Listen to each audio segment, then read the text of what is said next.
Dear students, welcome back to our channel Prateek tutorials maths and science. आज की इस video में हम कोऑर्डिनेट ज्योमेट्री में पिछले टॉपिक से आगे बढ़ने जा रहे हैं।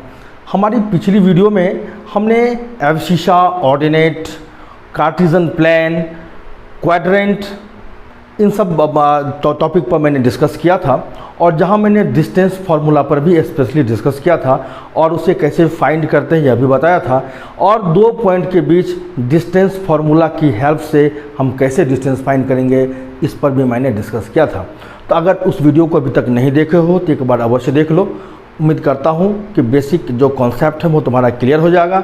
अब आज के इस टॉपिक में हम अपने उस टॉपिक से आगे बढ़ने जा रहे हैं। चलो स्टार्ट करते हैं।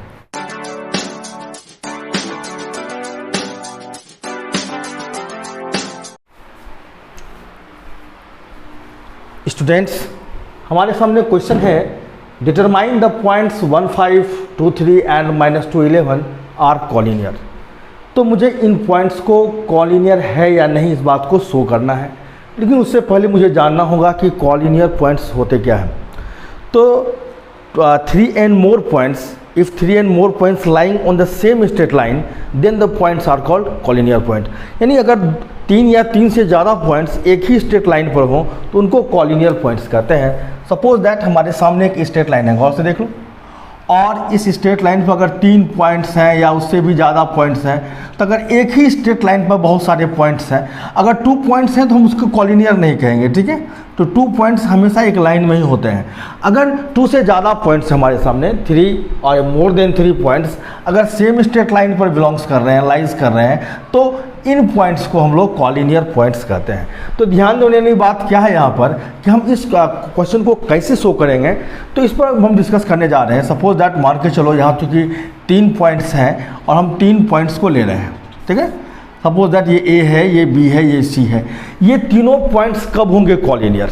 तो ध्यान देने वाली बात क्या है कि अगर ये ए बी और ये जो बी सी देख रहे हो, अगर ए बी और बी सी का जो सम है ना, और ये पूरे ए सी के इक्वल हो जाएगा, तो यह कहलाएगा कॉलिनियर पॉइंट्स। तो हम डिस्टेंस फार्मूला वाले चैप्टर में डिस्टेंस फार्मूला के हेल्प से अगर मुझे कॉलिनियर प्रूफ करना है तो उसके लिए इस स्टेप को लेना है कि दो छोटे जो लेंथ हैं उनका सम अगर बड़े लेंथ के इक्वल हो जाता है तो वह कॉलिनियर पॉइंट्स कहलाता है, ठीक है। तो एट फर्स्ट इसे हम लोग ए बी सी लेकर चलते हैं। अब ये क्लियर नहीं है कि ये कौन सा पॉइंट किस लोकेशन पर है, तो मुझे उस कंडीशन में तीनों की डिस्टेंस फाइंड करनी होगी। तो एट फर्स्ट हम मान के चलते हैं कि लेट ए कौन है मेरा 1, 5, बी 2, 3, सी -2, 11 आर 3 पॉइंट्स, ठीक है। अब इनको कॉलिनियर हमको अगर शो करना है तो मुझे ए बी का डिस्टेंस फाइंड करना होगा, बी सी का डिस्टेंस फाइंड करना होगा और ए सी का डिस्टेंस भी फाइंड करना होगा। एट फर्स्ट हम ए बी का डिस्टेंस फाइंड करने जा रहे हैं कि मेरे सामने ए बी का डिस्टेंस क्या होगा। तो ए बी मैंने क्या बताया था तुम्हें डिस्टेंस फार्मूला, तो वो डिस्टेंस फार्मूला था मेरा कि x2 - x1 का स्क्वायर प्लस y2 - y1 का स्क्वायर, ओके। अब देखो x2 का मतलब क्या है और ये y2 या x1 y1 कैसे हम लोग लेंगे। तो देखो पहला जो पॉइंट है ना इसको 1 वाला लेना है और जो दूसरा पॉइंट है ना इसको 2 वाला लेना है। यानी a का जो कोऑर्डिनेट है 1 और 5 ये x1 और y1 के लिए यूज़ करना है, और जो b की जो कोऑर्डिनेट है 2 और 3 इसे x2 और y2 के तौर पर यूज़ करना है मुझे। तो x2 के लिए मुझे 2 को यूज़ करना है, b का जो x कोऑर्डिनेट है वो 2 लेना है, माइनस x1 के लिए a का कोऑर्डिनेट यानी x कोऑर्डिनेट 1 है वो लेना मुझे, होल स्क्वायर दे दो। y2 के लिए 3 ले लो, माइनस y1 के लिए 5 है, स्क्वायर कर दो। 2 - 1 क्या होगा 1 होगा, 1 का स्क्वायर, और 3 - 5 क्या होगा -2 का स्क्वायर, ओके। अब 1 का स्क्वायर तो 1 ही होगा और माइनस हो या प्लस, स्क्वायर तो पॉजिटिव्स होते हैं हमेशा, तो 2 का स्क्वायर केवल मुझे 4 लिखना है एंड 4 + 1 = √5। तो मुझे ए बी की वैल्यू कितनी आई है √5 आई हुई है। अब हम लोग बी सी को फाइंड करने जा रहे हैं कि बी सी की वैल्यू क्या होगी। तो फार्मूला तो मेरा वही रहेगा बी सी का, √x2 - x1 का स्क्वायर प्लस y2 - y1 का स्क्वायर, ओके। अब x2 के तौर पर किसको लेना मुझको, तो c की जो कोऑर्डिनेट है, तो c का कोऑर्डिनेट यहाँ है x, ये लेना है मुझे x2 के तौर पर -2 माइनस x1 है मेरा, यानी कि यहाँ b का जो है ना वो x1 बनेगा, यानी यहाँ 2 है मेरा, ठीक है, ये स्क्वायर कर दो, प्लस y2 यानी c का y कोऑर्डिनेट देखो 11 है, माइनस y1 यानी b का y कोऑर्डिनेट जो है तुम्हारा 3, ये स्क्वायर कर दो। ओके, क्या रिजल्ट आएगा, -2 एंड -2 दोनों ऐड होकर -4 हो जाएंगे, एंड 11 - 3 क्या हो जाएगा, 8 हो जाएगा। अब -4 का स्क्वायर प्लस 16 ही होगा, क्योंकि माइनस का स्क्वायर पॉजिटिव होता है, और 8 का स्क्वायर, यहाँ स्क्वायर देना मुझे, तो 8 का स्क्वायर क्या होगा, 64।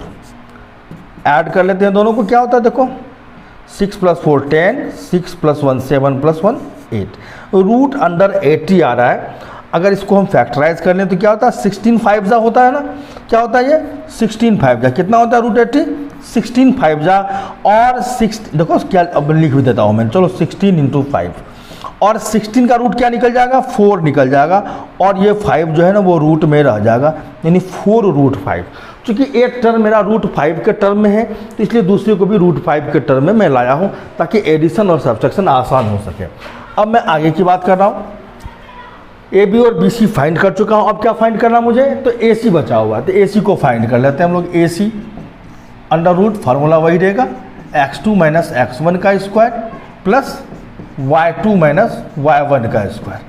तो x2 के तौर पर मुझे क्या लेना है, c के कोऑर्डिनेट को लेना है, जो क्या है -2 है, यहाँ पर गौर से देखो क्या है, -2 है x2 तुम्हारा, और x1 इस बार a वाला लेना है, x यानी 1 है, 1 लेना है, स्क्वायर कर दो।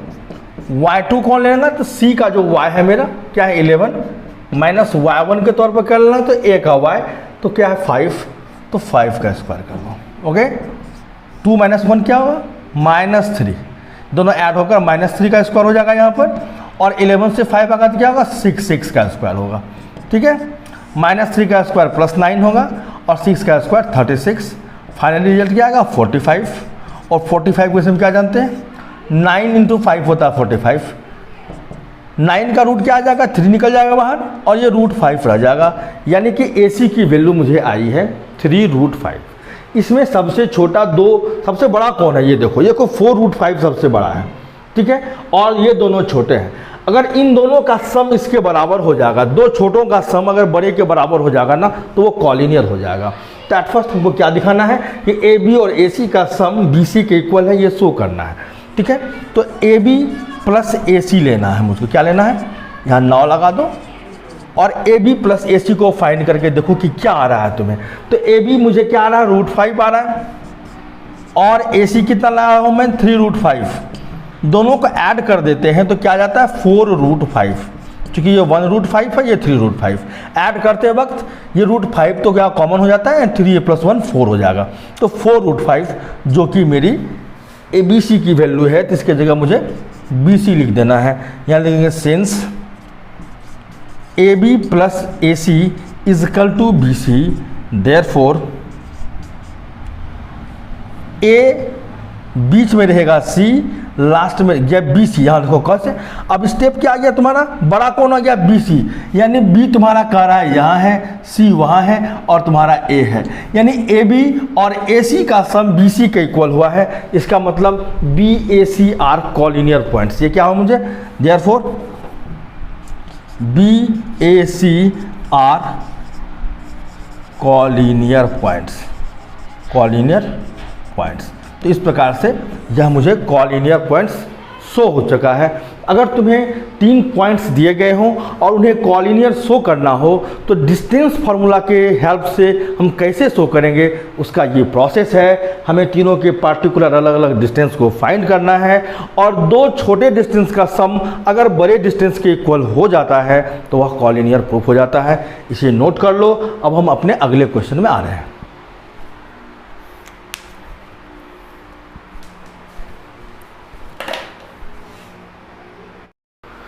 स्टूडेंट्स, हमारे सामने क्वेश्चन है कि check whether 5 - 2 6 4 and 7 2 are the vertices of isosceles triangle. ये जो 3 पॉइंट्स दिए गए हैं, मुझे इस बात को शो करना है कि ये जो तीनों पॉइंट्स हैं इनसे एक आइसोसेलेस ट्रायंगल का फॉर्मेशन होगा। तो आइसोसेलेस ट्रायंगल कैसा होता है? आइसोसेलेस ट्रायंगल एक ऐसा ट्रायंगल है जिसके दो साइड्स इक्वल होते हैं। गौर से देखो, अगर ये ABC एक आइसोसेलेस ट्रायंगल है तो इसके दो साइड्स इक्वल होंगे। या तो ये दोनों इक्वल होंगे तो आइसोसेलेस होगा, या तो ये दोनों अगर इक्वल हो जाएंगे तो आइसोसेलेस होगा, या ये दोनों अगर इक्वल हो जाएंगे तो भी आइसोसेलेस ट्रायंगल होगा। तो अगर इन तीनों में AB, BC और AC में कोई भी दो इक्वल हो जाएगा तो हम उसे आइसोसेलेस ट्रायंगल कह सकते हैं। दैट फर्स्ट इसको आइसोसेलेस शो करने के लिए हम जो है आ रहे हैं आगे। ठीक है, गौर से देखते हैं कि यहाँ ABC जो मुझे पॉइंट्स दिए गए हैं, देखो ये जो पहला पॉइंट है ये 5 - 2, ये A ले लेते हैं 5 - 2, B मुझे 6 4 ले लेता हूँ मैं 6 4, और C की वैल्यू 7 2 ले लेता हूँ। ठीक है, सबसे पहले मुझे क्या करना होगा, AB फाइंड करना होगा, फिर BC फाइंड करना होगा और AC फाइंड करना होगा। तो यहाँ पर क्या है, देखो लेट A ले लो 5 - 2 को, B ले लेते हैं 6 4 और C ले लेते हैं 7 2 को। ठीक है, तो अब हम लोग क्या फाइंड करेंगे, डिस्टेंस फाइंड करेंगे। एक बार AB फिर BC फिर AC। तो आओ AB निकालते हैं। क्या फार्मूला बताया था मैंने, x2 - x1 का स्क्वायर प्लस y2 - y1 का स्क्वायर। ओके, एडजस्ट कर देते हैं इस पर। x2 मीन्स B का x कोऑर्डिनेट जो मेरा 6 है, माइनस x1 मीन्स A का x कोऑर्डिनेट जो 5 है, 6 - 5 का square, plus y2 means 4 minus y1 means -2। तो ऑलरेडी यहाँ एक माइनस है और y1 भी मुझे माइनस में आ रहा है, तो माइनस माइनस ये प्लस हो जाएगा और इसे +2 लिखकर होल स्क्वायर हम लोग कर देंगे। ठीक है, 6 - 5 क्या होगा, 1 1 का स्क्वायर कर दो, और 4 + 2 क्या होगा, 6 6 का स्क्वायर कर दो। ये 1 का स्क्वायर 1 होगा, 6 का स्क्वायर क्या होगा 36, और ये होगा फाइनली √37।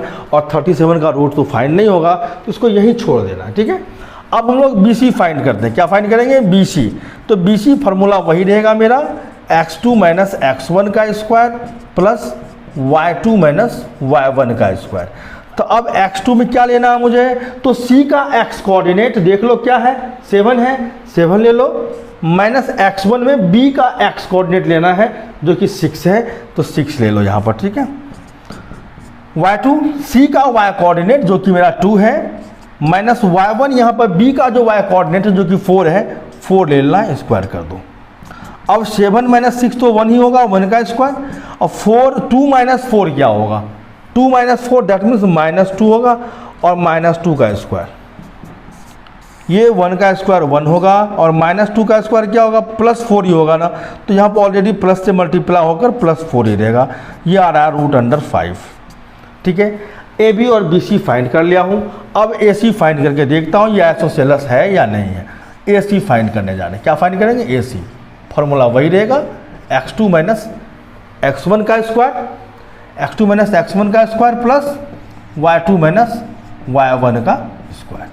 यहाँ पर x2 कौन सा होगा मेरा, तो C का x कोऑर्डिनेट जो कि 7 है, गौर से देखो यहाँ 7 माइनस x1 यानी A ले रहा हूँ, तो A का x कोऑर्डिनेट जो कि 5 है, तो 7 - 5 का स्क्वायर प्लस y2 कौन होगा, तो C का यानी कि 2 माइनस y1 कौन होगा, तो -2, तो -2 का स्क्वायर यानी -2 आ रहा है मुझे, यहाँ ऑलरेडी माइनस है तो माइनस माइनस क्या हो जाएगा, +2 का स्क्वायर, माइनस +2 का स्क्वायर। ठीक है, 7 - 5 क्या होगा, 2 का स्क्वायर होगा, और 2 + 2 क्या होगा, 4 का स्क्वायर होगा। ठीक है, 2 का स्क्वायर क्या होगा, यहाँ देखो 4, और 4 का स्क्वायर 16, यानी √अंडर ये आ रहा है मुझको 20 आ रहा है। ओके, और 20 की अगर मैं बात करूँ तो क्या रिजल्ट होगा, 4 5 जा होता है, नहीं 2√5 हो जाएगा। यहाँ पर ये रिजल्ट सामने में नहीं आया है। स्टूडेंट्स, यहाँ लग रहा है क्वेश्चन में कुछ प्रॉब्लम है। यहाँ पर क्वेश्चन में -2 होगा। ठीक है, यहाँ क्वेश्चन में -2 है और मिस्टेक से यहाँ पर +2 लिखा गया है, तो यहाँ पर मुझे -2 करना होगा और इसे एडजस्ट करना होगा। जो जहाँ जहाँ मैंने C यूज़ किया है, इन दोनों ही जगह y के में -2 यूज़ करना है। देखो यहाँ y2 जहाँ कि +2 यूज़ किया गया, यहाँ -2 यूज़ करना होगा, और ये फाइनली ऐड होकर -6 हो जाएगा, ठीक है। और -6 का स्क्वायर जो 36 होगा तुम्हें, और 36 + 1 यहाँ पर तुमको √37 आएंगे।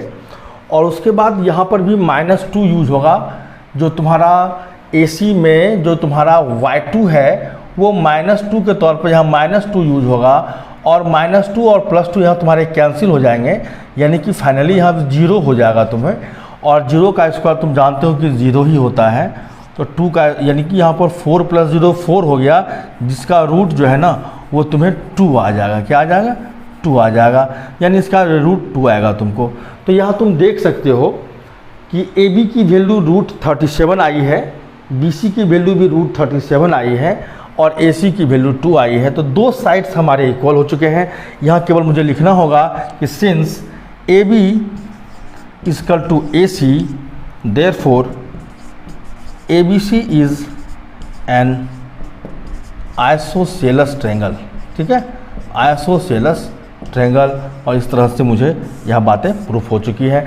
तो अगर ट्रायंगल का क्वेश्चन होगा, मुझे उसे आइसोसेलेस या इक्विलैटरल या स्केलेन प्रूफ करना होगा, तो एट फर्स्ट मुझे करना क्या है कि मुझे एट फर्स्ट तो पॉइंट सही से लिखने हैं मुझे, और उसके बाद ये तीनों ही डिस्टेंस फाइंड करना होगा, AB, BC और AC फाइंड करना होगा। और अगर तीनों डिस्टेंस तुम फाइंड कर लोगे, अगर दो साइड इक्वल हो जाएगा तो वो इस तरह से आइसोसेलेस प्रूफ हो जाएगा। अगर तीनों साइड्स इक्वल हो जाएंगे तो इक्विलैटरल प्रूफ होगा। और अगर तीनों ही साइड डिफरेंट आएंगे, जैसा कि मुझे मिस्टेकिंग से ऐसा आ चुका था, तो वह एस्केलेन ट्रायंगल हो जाएगा। तो अगर तीनों साइड डिफरेंट होंगे तो क्या होंगे? Scalene triangle. तो ट्रायंगल के क्वेश्चन इसी तरह से प्रूफ होंगे, वो आइसोसेलेस होगा, इक्विलैटरल होगा या एस्केलेन होगा। तो तीनों साइड्स को फाइंड करके यह पता लगाया जा सकता है। अब इसे नोट कर लो। अब मैं क्वाड्रिलेटरल में आ रहा हूँ। स्टूडेंट्स, अब हमारे सामने क्वेश्चन है कि A -1 -2, B 1 0, C -1 2, D -3 4। ये जो 4 पॉइंट्स हैं A B C D, इसे किस टाइप का क्वाड्रिलेटरल फॉर्म होगा? वह रेक्टेंगल होगा, पैरेललोग्राम होगा, स्क्वायर होगा या रोम्बस होगा? ये मुझे शो करके दिखाना है कि इससे किस प्रकार का क्वाड्रिलेटरल फॉर्म होगा। तो इस क्वेश्चन को सॉल्व करने से पहले मुझे ये जानना होगा कि रेक्टेंगल, पैरेललोग्राम, स्क्वायर और रोम्बस की प्रॉपर्टीज़ क्या होती है, और इनमें वो कौन कौन सी बातें हैं जो एक दूसरे में डिफरेंस क्रिएट करती हैं। तब हम जाकर क्लियर कर पाएंगे कि यह कौन सा क्वाड्रिलेटरल को फॉर्म करेगा। एट फर्स्ट तुम देख सकते हो तुम्हारे सामने, यहाँ मैंने क्वाड्रिलेटरल सीरीज में 4 लिखा है, यहाँ पर rectangle, parallelogram, square and rhombus. तो जहाँ तक रेक्टेंगल का सवाल है, जिसकी क्या क्या प्रॉपर्टीज होती है, तो रेक्टेंगल के जो आमने सामने के जो साइड्स होते हैं ना, वो इक्वल होते हैं। एट फर्स्ट ये देख लो, इसके आमने सामने के साइड्स इक्वल होते हैं। इसका हर एक एंगल राइट एंगल होता है, लेकिन कोऑर्डिनेट ज्योमेट्री मुझे एंगल से कोई लेना देना नहीं है, इसलिए एंगल पर मुझे नहीं जाना है। केवल साइड्स में क्या इसमें प्रॉपर्टीज़ हैं वो जानना है मुझे, और डायगोनल की क्या प्रॉपर्टीज़ है ये जानना है मुझे। तो इसके आमने सामने के साइड्स जो अपोजिट साइड्स हैं उनके पेयर इक्वल होते हैं। और जहाँ तक इनके डायगोनल का सवाल है, ये देखो, एक डायगोनल AC हुआ, ये डायगोनल AC डायगोनल हुआ, और एक डायगोनल है मेरा BD। ये BD और AC, ये दोनों डायगोनल भी इसके इक्वल होते हैं। इस बात को याद रखना है कि अगर तुम्हें ऐसा कंडीशन हो जाए कि तुम्हारा AB और CD इक्वल हो जाए, तुम्हारा AD और BC जो है वो इक्वल हो जाए, यानी अपोजिट साइड का जो पेयर है ना वो इक्वल हो जाए, और साथ साथ तुम्हारा डायगोनल AC और BD ये भी इक्वल हो जाए, तो इन केस में अगर ऐसा केस तुम ला पाते हो कि अपोजिट साइड का पेयर इक्वल है और डायगोनल भी इक्वल है, तो जाकर यह रेक्टेंगल प्रूफ होगा।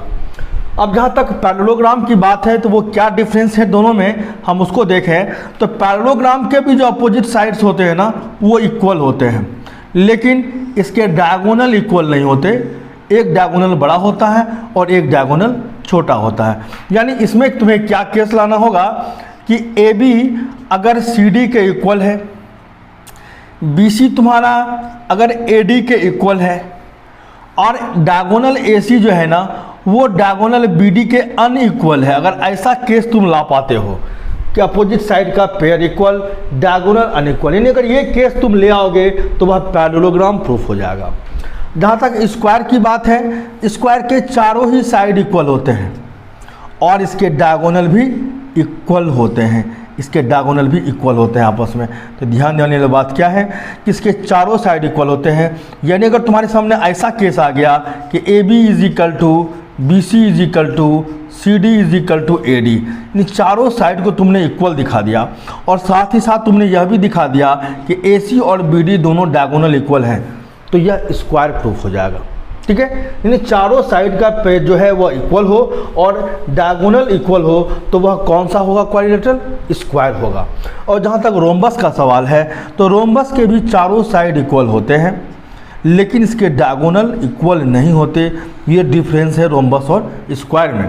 डायगोनल का ही डिफरेंस रेक्टेंगल और पैरेललोग्राम को डिफरेंट करता है और डायगोनल का ही जो ये रिलेशन है वह तुमको स्क्वायर और रोम्बस में डिफरेंस क्रिएट करता है। तो चारों साइड इसके भी इक्वल होंगे, यानी अगर A B is equal to B C is equal to C D is equal to A D हो जाए, चारों साइड इक्वल हो जाए, तब भी हम यह नहीं कह सकते कि वह स्क्वायर है या वह रोम्बस है। अगर डायगोनल इक्वल हो गया तो वह स्क्वायर होगा और अगर डायगोनल अनइक्वल हुआ तो वह रोम्बस होगा। तो इस बात को हमेशा ध्यान देना है कि मुझे डायगोनल भी फाइंड करना होगा चारों साइड के साथ साथ, ताकि हम यह दिखा सकें कि वह कौन सा क्वाड्रिलेटरल है। तो इन बातों को याद रखना है और इसी के बेस पर हम जो क्वाड्रिलेटरल से रिलेटेड क्वेश्चन होगा उसको सॉल्यूशन करेंगे। दैट फर्स्ट हमारे सामने एक क्वेश्चन है, यहाँ भी 4 पॉइंट्स दिए गए हैं और मुझे ये दिखाना है यह इन चारों में से किस प्रकार का क्वाड्रिलेटरल है। तो उसके लिए मुझे क्या करना होगा, चारों साइड फाइंड करना होगा और दोनों डायगोनल को फाइंड करना होगा। तो हम स्टार्ट करते हैं इसके साइड से। तो चलो पहले ए बी फाइंड करते हैं। फार्मूला क्या होता है, तो x2 माइनस x1 का square plus y2 minus y1 का स्क्वायर।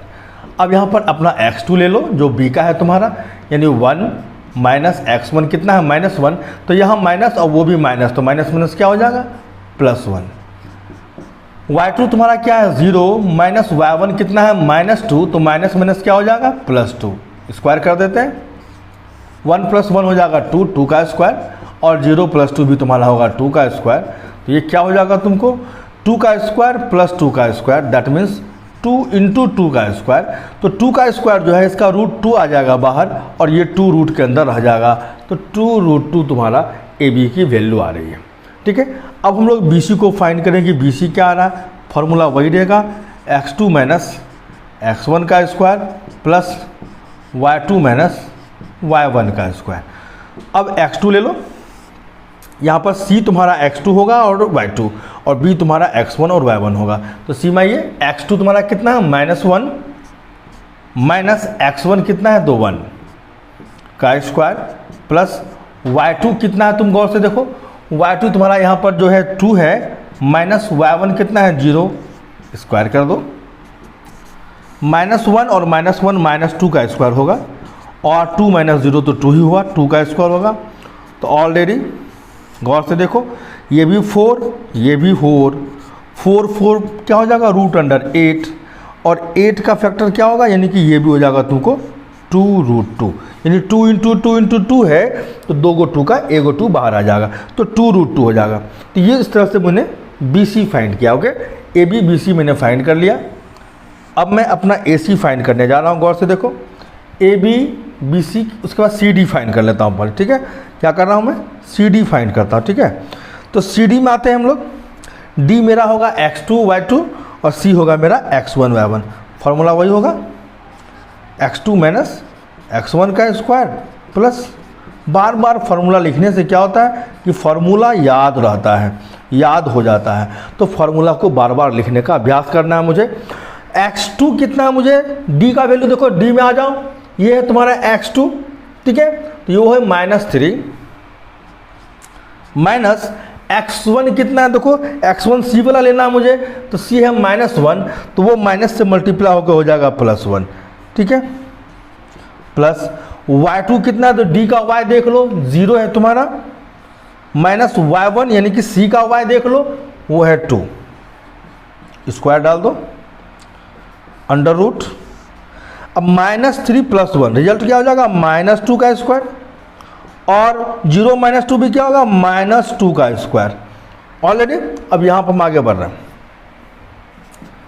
क्या आ रहा फाइनल, -2 का स्क्वायर भी तुमको आ जाएगा कितना, -2 का स्क्वायर +4 ही होगा, और वहाँ भी -2 का स्क्वायर +4 ही होगा, तो 4 + 4 √8, यानी कि फाइनली यह भी 2√2 ही आ रहा है। अभी तक मुझे जो आ रहे हैं वो तीनों साइड इक्वल आ गए हैं, यानी चौथा साइड भी इक्वल आने वाला ही होगा। तो अब मैं AB BC CD, अब AD की बारी आई है, AD को फाइंड कर लेता हूँ। तो फार्मूला वही लेना है मुझे, x2 - x1 का स्क्वायर प्लस y2 - y1 का स्क्वायर।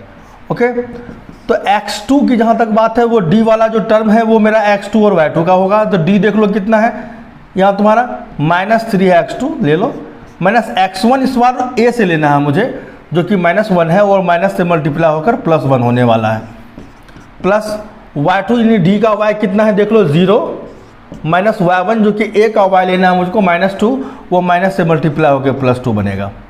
ठीक है, यहाँ भी तुम गौर से देखो कि -3 + 1 क्या आएगा रिजल्ट तुम्हें, वो आ जाएगा -2 का स्क्वायर, ये आ रहा है तुमको +2 का स्क्वायर, तो माइनस हो जा प्लस, स्क्वायर तो पॉजिटिव होता है, तो -2 का स्क्वायर भी +4 और 2 का स्क्वायर भी +4, फाइनली रिजल्ट √8, और 8 का रूट क्या होगा 2√2। यहाँ पर चारों साइड इक्वल हो चुका है, लेकिन अभी भी हम नहीं कह सकते यह स्क्वायर है या रोम्बस है, जब तक हम डायगोनल पर क्लियर ना कर लें कि डायगोनल इक्वल है या अनइक्वल है। तो फर्स्ट अब हम डायगोनल को फाइंड करेंगे, यानी AC और BD को फाइंड करेंगे। तो फर्स्ट स्टार्ट करते हैं, AC को फाइंड कर रहे हैं, फार्मूला मेरा वही होगा x2 - x1 का स्क्वायर प्लस y2 - y1 का स्क्वायर। अब यहाँ पर तुम x2 देखो, C से लेना है मुझे x2 और y2 को, तो C में आ जाओ। x2 देखो कितना है, C का x कितना है, -1 है, माइनस x1 जो कि A से लेना है मुझे, वो -1 है, जो कि माइनस से मल्टीप्लाई होकर +1 होगा, स्क्वायर कर दो। y2 जो कि C से लेना है मुझे, वो है 2, माइनस y1 जो कि A से लेना है वो है -2, वो माइनस से मल्टीप्लाई होकर +2 हो जाएगा, स्क्वायर कर दो। -1 + 1 तो 0 हो जाएगा, और 0 का स्क्वायर दैट मीन्स ये 0 ही रहेगा, प्लस 2 + 2 क्या होगा 4 का स्क्वायर यानी कि 16, और 16 + 0 क्या होगा √16, यानी फाइनली इसका रूट तुमको 4 आने वाला है। AC 4 आ गया है। अब देखता हूँ कि BD अगर 4 हुआ तो वह स्क्वायर हो जाएगा, इक्वल हो गया तो, और अगर यह इक्वल नहीं हुआ यानी 4 के अलावा कुछ और हुआ तो यह रोम्बस हो जाएगा। दैट फर्स्ट अब हम लोग BD की ओर चलें कि BD की वैल्यू क्या होगी, √x2 - x1 का स्क्वायर प्लस y2 - y1 का स्क्वायर करते हैं। x2 तुम्हारा क्या होगा, तो D से लेना है तुम्हें x, D का देखो x क्या है तुम्हारा, D का x -3 है, ये तुम्हारा x2 बन रहा है, माइनस x1 जो कि B का होगा, यानी ये 1 है, यहाँ 1 डाल दो, स्क्वायर कर दो, प्लस y2 यानी D का y क्या होगा 0 है, माइनस y1 कितना है तुम्हें, जो कि B से लेना है तुम्हें, तो y1 यहाँ पर 0 है, तो ये तो 0 ही हो गया, ये तो 0 ही हो गया, सॉरी ये 6 लिखा गया, ये तो 0 ही हो गया। ठीक है, अब यहाँ आ जाते हैं, चलो √ क्या फाइनल रिजल्ट आ रहा है, -3 - 1 यानी मिलकर -4 हो रहा है, -4 का स्क्वायर प्लस 0 का स्क्वायर तो 0 ही रहेगा, और -4 का स्क्वायर क्या होगा 16 ही होगा, और 0 में ऐड होकर 16 ही रहेगा, और उसका फाइनली रूट क्या आएगा 4 आएगा। तो हम देख रहे हैं कि हमारा डायगोनल भी जो ना वो इक्वल हो चुका है, AC और BD दोनों इक्वल हो चुका है, चारों साइड्स इसके इक्वल आए हैं, और डायगोनल भी इक्वल आया है, यानी वो इस केस को शो कर रहा है कि यह चारों साइड इक्वल है, डायगोनल इक्वल है, तो यह कौन सा हो गया क्वाड्रिलेटरल, यह एक स्क्वायर हो गया। तो singing sense AB = BC = CD = AD and diagonal AC = BD, therefore ABCD is a square. इस प्रकार से हम स्क्वायर फाइंड कर सकते हैं, या इसी तरह से अगर किसी भी प्रकार के क्वाड्रिलेटरल की बात होगी, इन चारों को निकालने के बाद हम देख लेंगे वह किस रूल पर एडजस्ट हो रहा है, उससे हम क्लियर कर पाएंगे कि यह कौन सा होगा, स्क्वायर होगा कि रोम्बस होगा या पैरेललोग्राम या रेक्टेंगल।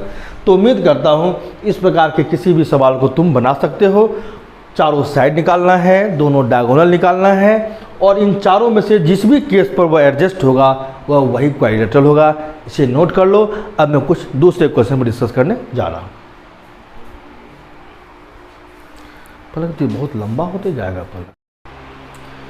डियर स्टूडेंट्स, हमारे सामने क्वेश्चन है अब, if Q01 is equidistance from P 5-3 and R x6, find the value of x, also find the distance of QR and PR। यहाँ पर दो पॉइंट्स दिए गए हैं P और R, और ये दोनों ही पॉइंट्स एक थर्ड पॉइंट हमारे Q से इक्वी डिस्टेंस है। दैट मीन्स अगर कंडीशन देखो तो कुछ ऐसी कंडीशन है कि यहाँ पर एक पॉइंट है तुम्हारा Q, यहाँ एक पॉइंट तुम्हारा P, और यहाँ एक पॉइंट तुम्हारा R। यानी जैसा कि हमने आइसोसेलेस ट्रायंगल में लिया था, और क्वेश्चन कह रहा है कि Q से P का डिस्टेंस उतना ही है जितना Q से R का डिस्टेंस है। यानी PQ और QR ये दोनों इक्वल तुमको दिए गए हैं, और तुम्हें x की वैल्यू फाइंड करनी है। तो यहाँ पर Q की वैल्यू तुमको दी गई है 0-1, P की वैल्यू दी गई है 5-3, और R की वैल्यू है x6। ये x जो मुझे फाइंड करना है, ये x इसलिए यहाँ पर x दिया हुआ है। तो अब मुझे क्या कर रहा है, लिख देंगे सिंस। इसका सॉल्यूशन क्या होगा, कैसे होगा सॉल्यूशन, लिखेंगे since Q is equidistance, Q is equidistance from P and R. Therefore QP is equal to QR। चूँकि Q से इक्विडिस्टेंस है तो QP is equal to क्या होगा, QR होगा। तो यहाँ पर QP is equal to QR ले रहे हैं, और दोनों ही तरफ अपना फार्मूला लगाने वाले हैं। सेमी फार्मूला है x2 माइनस x1 का square plus y2 minus y1 का स्क्वायर। इधर भी हो जाएगा तुमको x2 माइनस x1 का square plus y2 minus y1 का स्क्वायर। ओके, अब यहाँ पर देखने वाली बात क्या है, यहाँ पर गौर से देखो इस बातों को। यहाँ पर हम अपनी वैल्यू को रख देंगे। x2 की वैल्यू क्या है, तो यहाँ जो x2 और y2 होगा वो मेरा p का होगा, और x1 और y1 q का होगा। तो p माप x2 देखो क्या है, तो p में तुम x2 को तुम देख सकते हो तुम्हारा क्या है 5 है, यानी 5 लेना है, माइनस x1 जो कि q का होगा। तो q का x1 क्या है 0 है, 0 ले लो, प्लस y1 ये y2 कहाँ से आएगा, p का y होगा, तो p का y कितना -3 ले लो, माइनस y1 जो कि q का होगा, तो y1 की जगह पर 1 है तो 1 ले लो, स्क्वायर कर दो। और उधर देख लो अंडर रूट x2 जो कि r का होगा, तो r में आते हैं x2 की जगह पर x दिया गया है माइनस, और x1 जो कि q का होगा तो वो 0 है, स्क्वायर दे दो, प्लस y2 जो r का y है देखो 6 दिया हुआ है, माइनस y1 जो कि q का होगा जो कि 1 दिया गया, यहाँ 1 ले लो, स्क्वायर कर दो। ओके, अब तुम देख सकते हो कि दोनों ही तरफ अंडर रूट हैं। इस केस में क्या होगा, दोनों ही अंडर रूट कैंसिल हो जाएंगे, और मेरे सामने बचेगा 5 माइनस 0 यानी कि 5 का स्क्वायर, प्लस -3 -1 जो मिलकर -4 होगा उसका स्क्वायर बचेगा, और इधर x माइनस 0 x हो जाएगा x स्क्वायर, प्लस 6 माइनस 1 यानी 5 होगा, तो स्क्वायर है तो 5 का स्क्वायर, और दोनों का रूट कैंसिल हो चुका है। अब देखो दोनों ही तरफ 5 का स्क्वायर दिखाई पड़ रहा है, सेम साइन में है, इसे हम इस तरह से कैंसिल कर सकते हैं। और -4 का स्क्वायर क्या होगा, 16 ही होगा ना, उधर होगा x स्क्वायर। अगर तुम स्क्वायर को उधर ले आओ तो क्या होगा, अंडर रूट 16 हो जाएगा, और ये x की वैल्यू आ जाएगी अंडर रूट 16। और तुम जानते हो जो तुम्हारा अंडर रूट होता है ना, उसकी वैल्यू प्लस और माइनस दोनों में आती है, और वो होगी 4। तो x की वैल्यू यहाँ से मुझे +4 और -4 दोनों ही x की वैल्यू आ रही है। इस हिसाब से चूँकि मुझे QR एंड PR दोनों की वैल्यू लाना है, और R में मुझे क्या है वो x दिया गया है, ठीक है। तो अब एट फर्स्ट लेंगे कि व्हेन x की वैल्यू हम +4 ले लेते हैं। x की वैल्यू पहले +4 लेके चलेंगे हम लोग। तो उस कंडीशन में मेरा QR यानी Q की वैल्यू क्या हो जाएगी, गौर से देखो, Q की वैल्यू 0,1 है और R की वैल्यू क्या हो जाएगी, R की वैल्यू x 6 है ना, तो x की जगह +4 लेना है और 6। अब इनके बीच का डिस्टेंस तुम QR फाइंड कर लो। अंडर रूट क्या हो जाएगा, x2 माइनस x1 का square plus y2 minus y1 का स्क्वायर।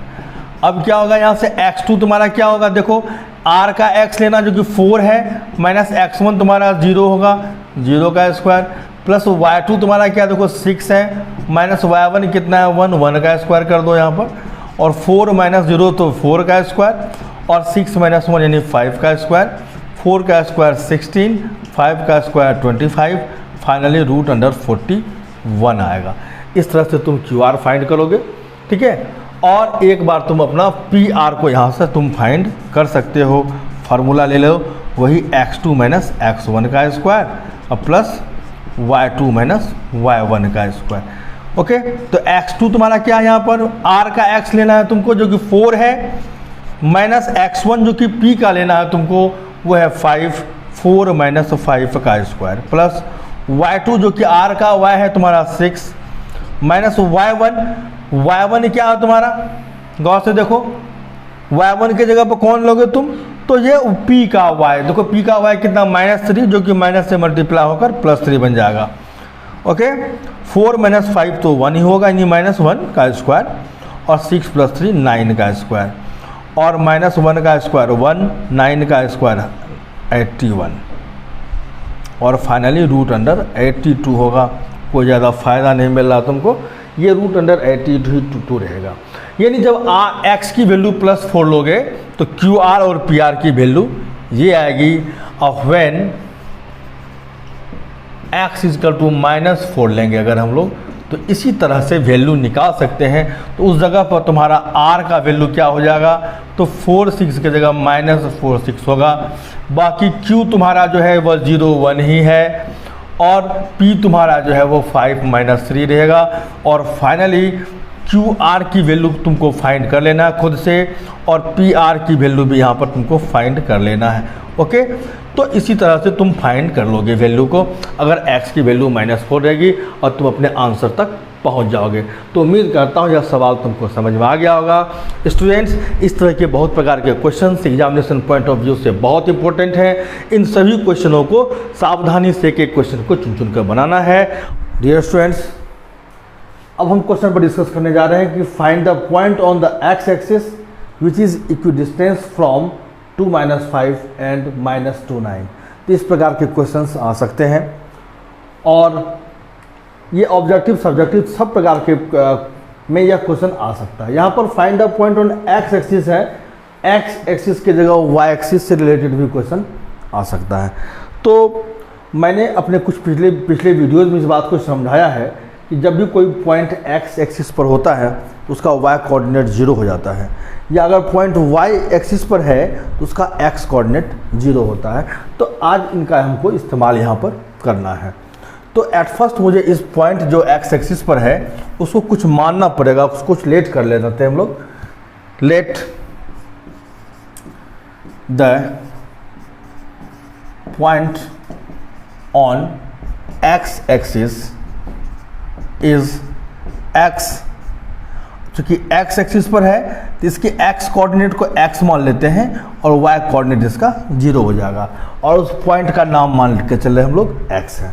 ठीक है, तो अब यहाँ पर जो है देख लो कि मैंने उसके x कोऑर्डिनेट को x लिया है, क्यों कि वो पॉइंट कहाँ पर है, x एक्सिस पर है, और जब पॉइंट x एक्सिस पर होगा तो उसके पास केवल x कोऑर्डिनेट होगा और y कोऑर्डिनेट उसका 0 हो जाएगा। ठीक है, अब क्या कर रहा है कि ये जो पॉइंट है वो इन दोनों ही पॉइंट से क्या कर रहा है, इक्वी डिस्टेंस है।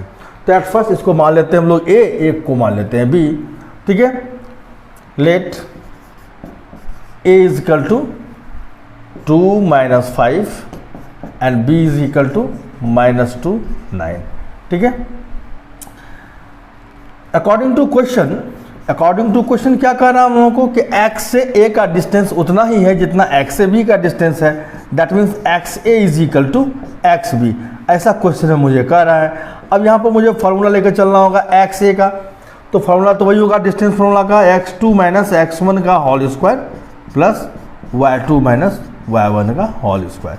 और उधर एक्स बी में भी फार्मूला वही आएगा, x2 माइनस x1 का square plus y2 minus y1 का स्क्वायर। ओके, अब अपनी अपनी वैल्यू यहाँ रखेंगे हम लोग कि इसमें x2 और y2 हमें a के कोऑर्डिनेट आएंगे और x1 और y1 जो है हमारे वो x के कोऑर्डिनेट होंगे। तो x2 के तौर पर a का कोऑर्डिनेट ले लो, a कितना है 2, यानी ये तुम्हारा x2 बनेगा माइनस x1 जो कि x का कोऑर्डिनेट है और वो है मेरा यहाँ पर x, देख रहे हो, स्क्वायर प्लस y2 के जगह पर a का जो y कोऑर्डिनेट है जो कि -5 है और माइनस y1 के जगह पर मुझे x का लेना है y जो कि मुझे 0 है, यहाँ पर 0 ले लेना है। ठीक उसी तरह से इधर क्या करेंगे हम लोग, x2 जो कि b का कोऑर्डिनेट होगा वो -2 है तुम्हारा, माइनस x1 जो कि x का कोऑर्डिनेट होगा वो है तुम्हारा x और स्क्वायर है डाल दो, प्लस y2 यानी कि b का y कितना है मुझे 9 है, 9 ले लेंगे, माइनस y1 जो कि x का y कोऑर्डिनेट होगा वो है मुझे 0, यहाँ 0 ले लेंगे, स्क्वायर कर देते हैं। दोनों तरफ क्या देख रहे हो, अंडर रूट है, तो क्या कर लेंगे हम लोग, इसे कैंसिल कर देंगे। ठीक है, तो ये 2 माइनस एक्स का स्क्वायर बचेगा, क्या बचेगा 2 माइनस एक्स का स्क्वायर प्लस ये -5 और -0, -0 मीन्स नथिंग, तो ये केवल -5 का स्क्वायर होगा तुम्हारे पास। यहाँ पर देखो ये दोनों ही माइनस में हैं तो माइनस कॉमन लेके बाहर कर लेंगे हम लोग, तो माइनस जब कॉमन होगा दोनों का वो जब बाहर आएगा तो स्क्वायर होके आएगा बाहर, सो माइनस का स्क्वायर क्या हो जाएगा, प्लस हो जाएगा, यानी ये माइनस अगर बाहर आएगा तो प्लस हो जाएगा, ऑलरेडी बात है, तो और दोनों का साइन बदल कर हो जाएगा ये 2 + x का स्क्वायर। ओके, और ये है 9 - 0 दैट मीन्स 9 का स्क्वायर। अब करना है क्या मुझे कि इन दोनों को इधर ले आते हैं और x वाले को एक तरफ कर देते हैं, जैसे ये -5 का स्क्वायर क्या हो जाएगा 25, और उधर से ले आओ 9 का स्क्वायर को इधर माइनस में, यानी 81 आ जाएगा, 9 का स्क्वायर क्या होगा 81, वो इधर आकर माइनस में आ जाएगा, और ये है 2 + x का स्क्वायर, और ये उधर जाएगा तो माइनस में होगा 2 - x का स्क्वायर। ओके, यहाँ पर हम सब्ट्रैक्ट करते हैं, रिजल्ट क्या आएगा देखो गौर से, ये माइनस में आएगा, 1 में से 11 में से 5 गया 6, 7 में से 2 गया तो 5 -56, और ये है देखो a + b का whole square minus a - b का होल स्क्वायर। तो जब भी a + b का whole square minus a - b का होल स्क्वायर होता है ना, इसके a स्क्वायर और b स्क्वायर कैंसिल हो जाते हैं और मेरे पास बचता है केवल 4ab, यानी 4 × a यानी कि 2 × b यानी कि x। गौर से देखो a + b का होल स्क्वायर, इस फार्मूला को याद रख लेना है कि जब भी a + b के स्क्वायर में सब्ट्रैक्ट होगा a - b का स्क्वायर ना, तो रिजल्ट होगा इसका 4ab। तो इस फार्मूला के तहत यहाँ मैंने 4ab यूज़ किया है, तो a की जगह पर 2 और b की जगह पर x। अब ये -56 है, उधर क्या हो रहा है 4 × 2 = 8x, अब 8 को इधर ले आते हैं, ये -56/8 हो जाएगा, उधर होगा x, और 8 से 7 टाइम्स होगा, और x की वैल्यू निकल के आती है -7। x की वैल्यू कितनी आ गई -7। हम लोगों ने x की वैल्यू निकाल ली है। यहाँ कह रहा find the point on the x axis which is equidistance from the 2 - 5 and -2 9। तो x एक्सिस पर जो यह पॉइंट है ना, इसी की वैल्यू निकालनी थी। इसमें से y कोऑर्डिनेट की वैल्यू तो मुझे मालूम है 0, केवल x की वैल्यू निकालनी थी जो कि आ चुका है -7। इसका मतलब इस क्वेश्चन के आखिरी पॉइंट पर हम आ चुके हैं। Therefore coordinate of point on x axis इसका टू क्या आएगा x0, कितना है तुम्हारा x0 है, और x की वैल्यू क्या लाए हम लोग -7, तो x की जगह -7 लिख देते हैं और 0 की जगह 0, ये हमारा आंसर हो जाएगा। तो इस प्रकार से अगर कोई पॉइंट y एक्सिस की बात होती तो यहाँ हम लोग क्या मानते, x की जगह 0 लिखते और यहाँ पर y ले लेते उसको, या जो भी मुझे मानना होता उसे ले सकते थे हम। तो अगर पॉइंट y एक्सिस पर होगा तो मुझे y0 लेकर 0y लेकर चलना है, और अगर एक्स एक्सिस पर है तो एक्स जीरो लेकर चलना है और इसमें किसी प्रकार की कोई नई बात नहीं होगी। मुझे उम्मीद है कि अगर एक्स एक्सिस या वाई एक्सिस किसी भी एक्सिस से रिलेटेड क्वेश्चन होगा तो तुम लोग इसको ज़रूर सॉल्व कर पाओगे। स्टूडेंट्स, इस प्रकार के इम्पोर्टेंट क्वेश्चन अक्सर एग्जामिनेशन में आते हैं, इनकी अच्छी तरीके से तैयारी करना है। फिर आएंगे अपने नेक्स्ट क्वेश्चन के साथ, तब तक के लिए that's all.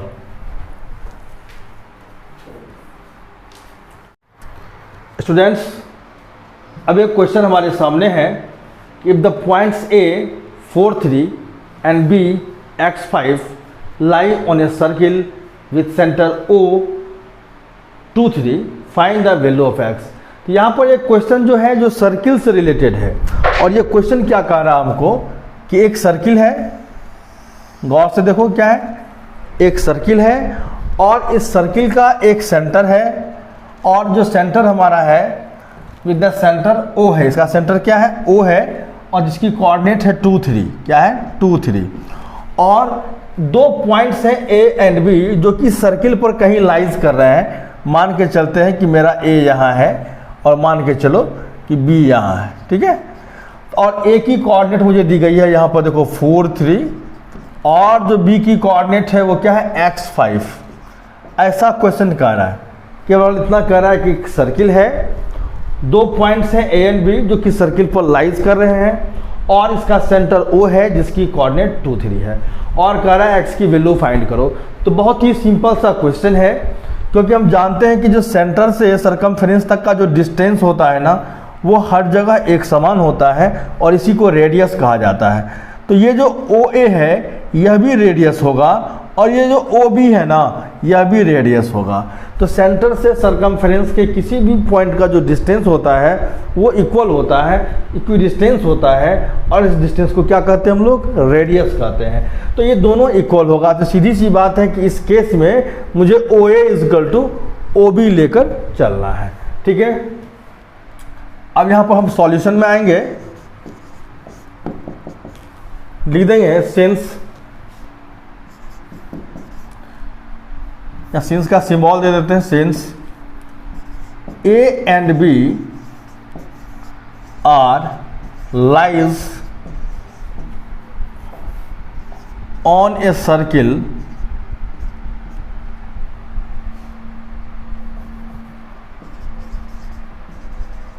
With centre O, with centre O, ठीक है।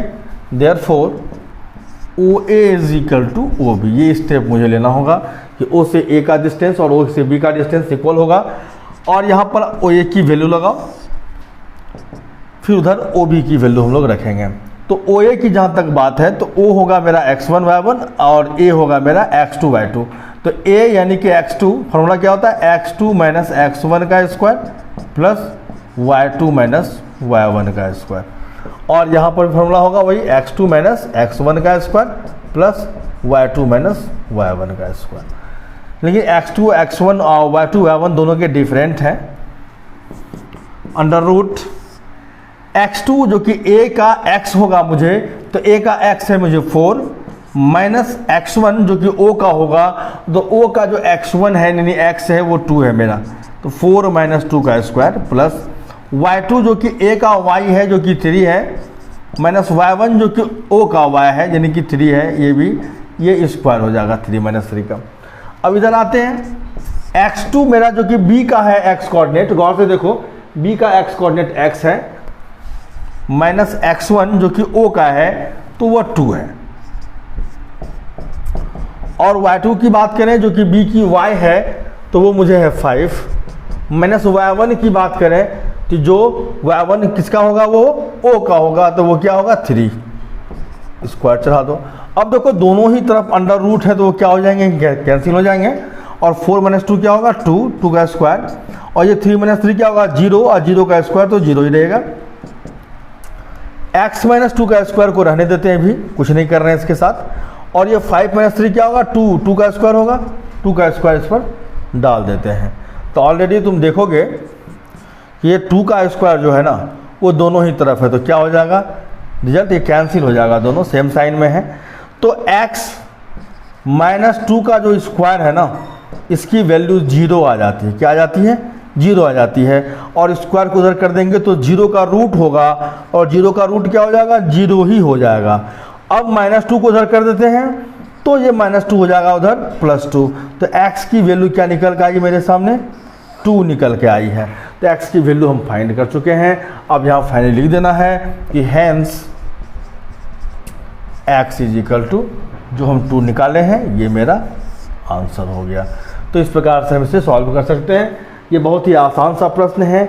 यह प्रश्न एग्जामिनेशन पॉइंट ऑफ व्यू से इम्पोर्टेंट भी है और ऑब्जेक्टिव में भी काफ़ी पूछे जा सकते हैं ऐसे प्रश्न। ऐसे प्रश्नों की तैयारी कर लेना है। और अब हम लोग इस चैप्टर से बाहर आएंगे और अब सेक्शन फार्मूला की ओर जाने वाले हैं। अब सेक्शन फार्मूला पर हमारा नेक्स्ट वीडियो में सेक्शन फार्मूला पर डिस्कस होगा। इन सभी चीज़ों की तैयारी अच्छी तरीके से कर लेना है। अब वेट करना है मेरे सेक्शन फार्मूला की वीडियो का। तब तक के लिए दैट्स ऑल।